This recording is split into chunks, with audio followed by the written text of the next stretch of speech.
बिस्मिल्लाहिर्रहमानिर्रहीम। हज़रत इमाम हुसैन रज़ी अल्लाह अन्हु की मुखालिफत में शमर इब्न ज़ुलजौशन की हैसियत वही थी जो सैयदुल अंबिया हज़रत मोहम्मद मुस्तफ़ा सल्लल्लाहु अलैहि वसल्लम की अदावत व ईज़ा रसानी में अबू जहल की थी। अगर दोनों के हालात पर गौर किया जाए तो संग दिली और कसावत कल्बी में किसी एक को दूसरे पर तरजीह देना मुश्किल हो जाता है। फ़र्क अगर है तो सिर्फ ये कि अबू जहल कुफ्र के अलमबरदारों में था, जबकि शमर ज़ाहिरन इस्लाम का दावेदार था। बातिन का हाल सिर्फ अल्लामुल ग़यूब जानता है, लेकिन ज़ाहिर में उसके अफ़ाल इस बात के गवाह हैं कि ईमान और इस्लाम से उसका कोई हकीकी ताल्लुक़ न था।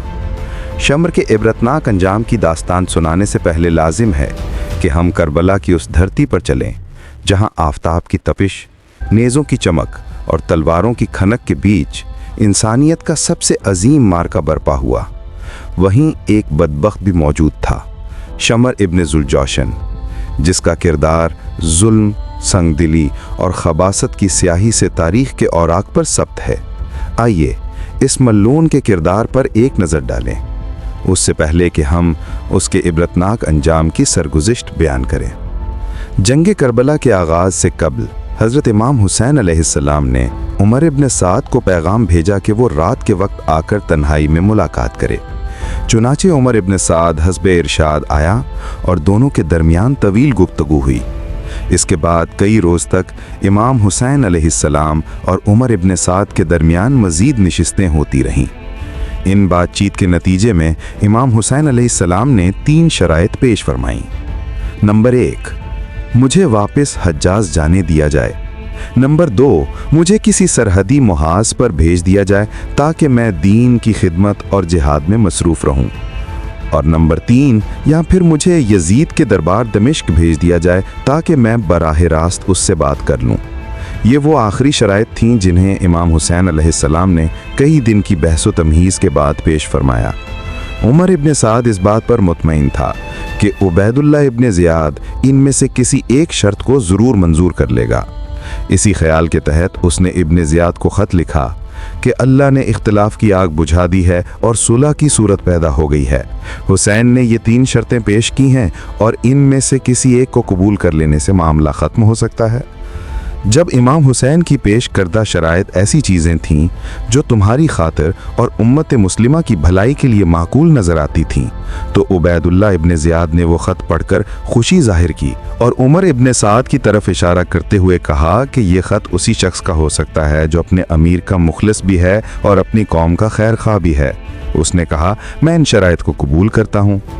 बदकिस्मती से उसी मजलिस में शमर इब्न ज़ुलजौशन भी मौजूद था, एक सख्त दिल और बेरहम शख्स। वो फ़ौरन उठ खड़ा हुआ और इब्न ज़ियाद से मुखातिब होकर बोला कि अगर हुसैन तुम्हारी सरजमीन में हाजिर है और तुम्हारे करीब है तो फिर तुम ये शराइत कैसे मंजूर कर सकते हो?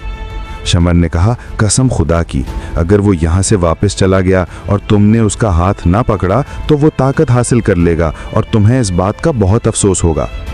उसने मकाराना अंदाज में कहा कि सारी रात हुसैन और उमर अपने लश्करों के दरमियान दोस्ताना गुफ्तगू में मसरूफ़ रहते हैं। ये बात सुनकर इब्न ज़ियाद का मिजाज बदल गया। इब्न ज़ियाद ने शमर से कहा, अच्छा, तुम ये ख़त लेकर उमर के पास जाओ। अगर उमर मेरी हदायत माने तो उसके अहकामात की पैरवी करो, और अगर वो इनकार करे तो तुम ही इस फ़ौज के सिपा सलार बनकर उसका सर मेरे पास भेज दो। इब्न ज़ियाद ने अमरू इब्न साद के नाम एक सख्त फरमान भी लिखवा दिया, जिसमें कहा गया कि तुम्हें हुसैन के पास इसलिए नहीं भेजा गया कि तुम उस पर रहम करो या उसकी सिफारिश करो। अगर वो और उसके साथी मेरे हुक्म माने तो उन्हें मुझ तक लाया जाए, और अगर इनकार करें तो तुम उन पर हमला करके उन्हें कत्ल कर दो। जब वो करीब आएँ तो घोड़ों से इनके सीने और पीठ रौंद डाले जाएं, क्योंकि वो नाफरमान और जालिम हैं। अगर तुमने मेरी हदायत पर अमल किया तो तुम्हें बहादुरों जैसा अज्र मिलेगा, वरना जो फरमाबरदार न बने वो फ़ौज से अलहदा करके शमर के हवाले करो। जब ये फरमान उमर के सामने रखा गया तो उसने गुस्से में शमर से कहा, अल्लाह तुझे बर्बाद करे, तुमने मेरे सामने क्या ला दिया? और शमर को मोर्दे इल्ज़ाम ठहराया कि उसने इब्न ज़ियाद को सुलह कबूल करने से बाज रखा। उमर ने कहा कि ये सारा मामला जो दुरुस्त हो सकता था तुमने ख़राब कर दिया, और उसका ख्याल था कि हुसैन कभी गुलामी और इताअत इख्तियार ना करेंगे, क्योंकि हुसैन फातेह खैबर हज़रत अली करमुल्लाह वजहा की औलाद हैं और उनके साथ उनका ख़ानदान और लोग हैं। शमर ने आखिर में पूछा, तुम्हारी क्या रज़ा है? उमर, जिसे शोहरत व अनफुआने इज़्ज़त की ख्वाहिश ने जकड़ा हुआ था, उसने ऐलान किया कि वो हुक्म अमीर की तामील करेगा। जब इब्ने ज़ियाद ने उमर बिन साद को अपना हुक्मनामा लिखकर शमर को सौंपा था, उसी वक्त कूफा का एक मुअज़्ज़िज़ फ़र्द अब्दुल्ला बिन अबू महल इब्ने ज़ियाद के यहाँ हाजिर था। उनके ख़ानदान में एक औरत उम्मुल नबीन बिनते हिज़ाम भी थीं, जिन्हें अमीरुल मोमिनीन हज़रत अली रज़ी अल्लाह ने अपने निकाह में लाया था। इन्हीं के बतन से अब्बास, अब्दुल्ला, जाफ़र और उस्मान पैदा हुए थे। अब्दुल्ला बिन अबू महल ने इब्ने ज़ियाद से दरख्वास्त की कि मेरी फूफी के बेटों को अमान दे दीजिए। इब्ने ज़ियाद ने अमान का फरमान जारी करके वो तहरीर शमर के हवाले कर दी। जब शमर करबला पहुंचा तो वो इमाम हुसैन की जगह पर गया और अब्बास बिन अली और उनके भाइयों को बुलाया। शमर ने उनसे कहा कि तुम चारों के लिए अमान है। इस पर उन्होंने सख्त अंदाज में जवाब दिया, अल्लाह तुम पर और तुम्हारी अमान पर लानत करे कि तुम प्यारे रसूल की औलाद के लिए अमान नहीं मांग सकते। शमर ने इस गुफ्तगू का कोई मुनासिब जवाब न दिया और वापस चला गया। चूंकि इमाम हुसैन ने इब्ने ज़ियाद के हुक्म से वहां से रवाना होने से इनकार कर दिया था, इसलिए शमर लश्कर लेकर वापस आया ताकि मैदान जंग इख्तियार किया जाए। इस मौके पर हुसैन के लश्कर की तरफ से ज़ुबैर बिन कैस ने आगे बढ़कर कहा कि हम अभी तक भाई भाई हैं और दीन इस्लाम की खातिर मुत्तहद हैं। ज़ुबैर ने शमर और अहले लश्कर से इल्तिमास की कि पहले समझौता और सुलह के रास्ते आजमा लिए जाएं या कम से कम खून रेजी से बचने की कोशिश हो। ज़ुबैर ने वाज़ेह किया कि अगर तुम नवासा रसूल की मदद नहीं कर सकते तो कम से कम खुदा के खौफ की बिना पर इनके कत्ल के मुर्तकिब न बनो। ज़ुबैर ने एक अमली तजवीज़ भी पेश की। बेहतर यही है कि इमाम हुसैन और यजीद के नुमाइंदे आपस में मामला तय कर लें, चूँकि दोनों तरफ कुरैशी अनासिर हैं, मुमकिन है मामला बातचीत से सुलझ जाए। इस अपील पर शमर मुश्ताइल हुआ और उसने ज़ुबैर की बात पर सख्त रद्द अमल दिया, यहाँ तक कि एक तीर भी दागा और सख्त कलमात कह दिए। ज़ुबैर ने कुरैशी रिश्ता और इंसाफ की बिना पर रहम मुआफ़ की अपील जारी रखी, मगर वाक़या आगे बढ़ गया।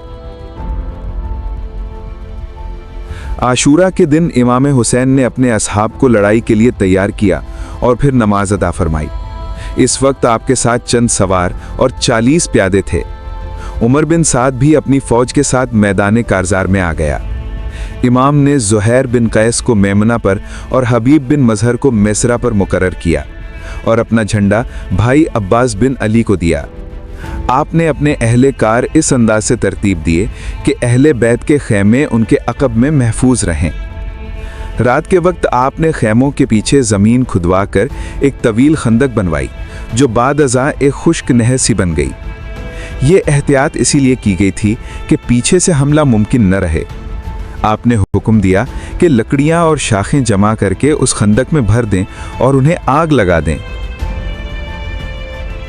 जब लश्कर दुश्मन ने जलती हुई लकड़ियों और बुलंद शोलों को देखा तो शमर लईन फरियाद भरकर इमाम से बोला, तुमने तो क़यामत से पहले ही जहन्नम का सामान कर लिया।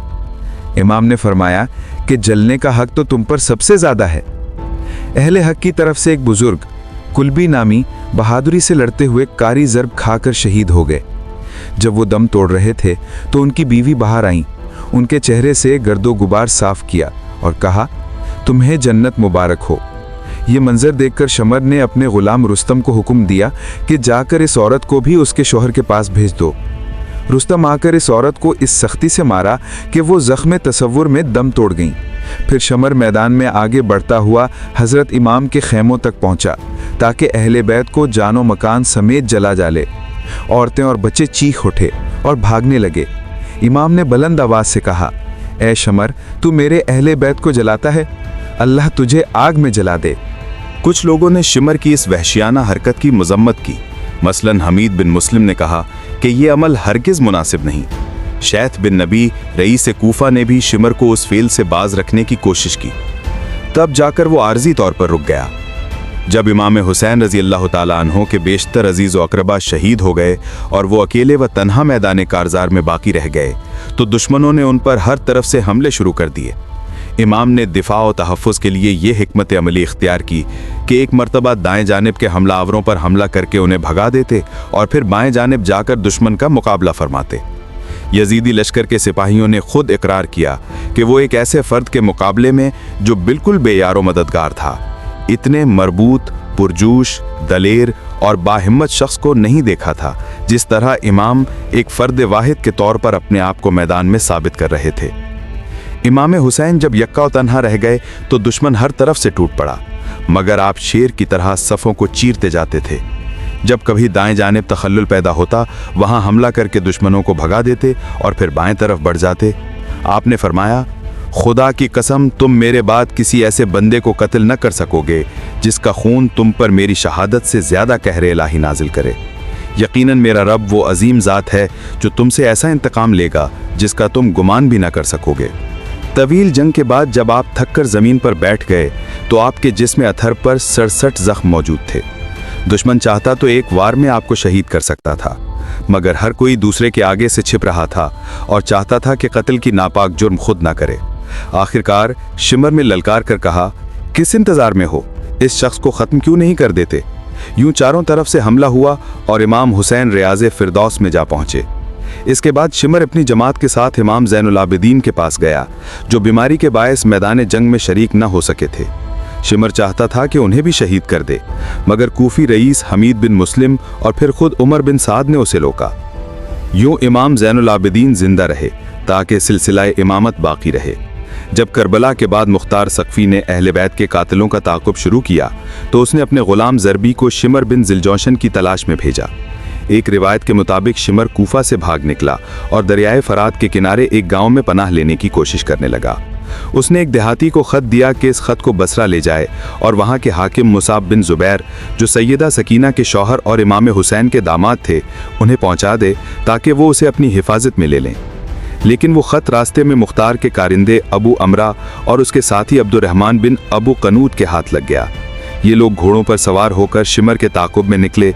जब शिमर को आहट मिली तो उसने नेज़ा फिर तलवार संभाल कर रज्जिया अशार पढ़ते हुए मुकाबला किया, लेकिन मुख्तार के जांबाजों ने उसे चारों तरफ से घेर लिया।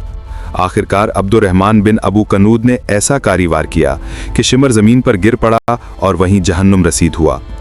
उसकी लाश को गड्ढे में डालकर कुत्तों की ग़िज़ा बना दिया गया ताकि ये मलून जिसने अहले बैत को सताया था ज़िल्लत के साथ दुनिया से रुखसत हो।